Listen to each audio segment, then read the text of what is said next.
Let's go live now to the Shadow Health Minister Mark Butler. Thanks for your time, Mark Butler. Should the definition of fully vaccinated be changed to accommodate those who have taken the third dose, boosters and so on?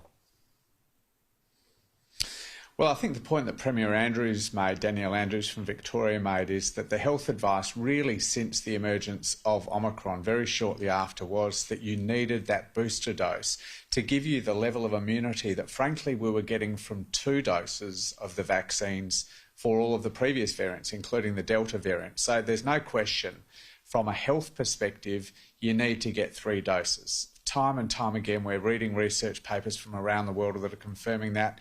And as a number of the people you had on your show just then have indicated, that's been our experience over summer, that people with booster doses have come through this disastrous 4th wave much better than the vast majority of the population who unfortunately still haven't got that 3rd dose. I mean, we are well behind the rest of the developed world. Still less than 30% of the population have had the booster dose, one of the slowest rates in the developed world. We need to pick that up drastically. Is otagi too slow when it comes to things like this? When you've said, and the premiers have said it, Liberal, Labor premiers have said, the international evidence is clear. Are our medical officials here too slow?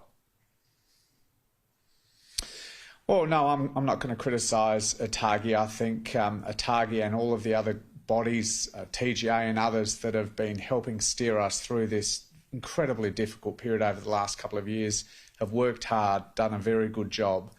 My criticism, frankly, is about the delivery, really, the follow-up by the Commonwealth Government about some of these programs. As I said, we've got one of the slowest booster rollouts in the developed world. It is extraordinary, I think, that still the aged care sector has not had their booster program completed. You know, months after it started, still there are hundreds of aged care facilities that have not had their booster programs completed. That's why we're seeing such terrible outcomes in the aged care sector. We've lost almost the same number of lives in aged care from COVID this month that we lost in the entire 2021. So I really am critical of the federal government just being too slow and putting in place activity that is too little too late for fundamental elements of our COVID response like a booster shot.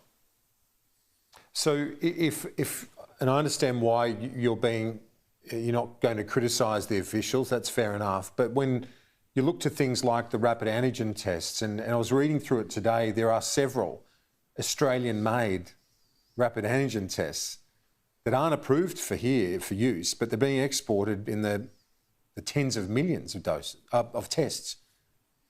Why is there that delay in approval? It's just beggars belief. It just beggars belief. Well, it's not just a question of TGA approval. Let's go into that. A lot of those companies spoke to the government back, not last year, but the year before last. They said that as this pandemic develops, we're going to need to shift at some point in time to rapid testing, at-home testing rather than the much more formal PCR testing that people will be more familiar with.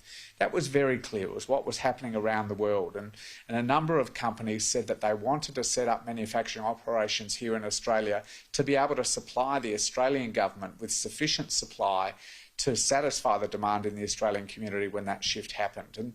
And they could not have got a lower level of interest from the Commonwealth. That's what all of those companies have said. That's what Joe Hockey has said, representing one of those companies.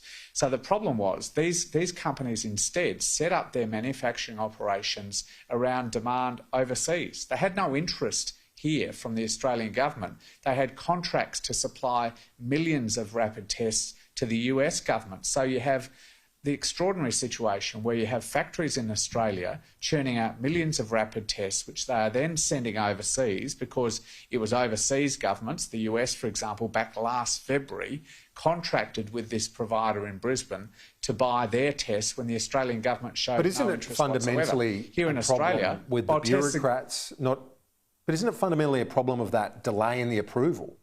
Because we're still awaiting it. To me, it beggars belief. It beggars belief to me that we haven't had an approval for a test. It's not even a vaccine where it's a risk. This is just a test. If it's slightly less effective, we get that. But I mean, let's just get them out there.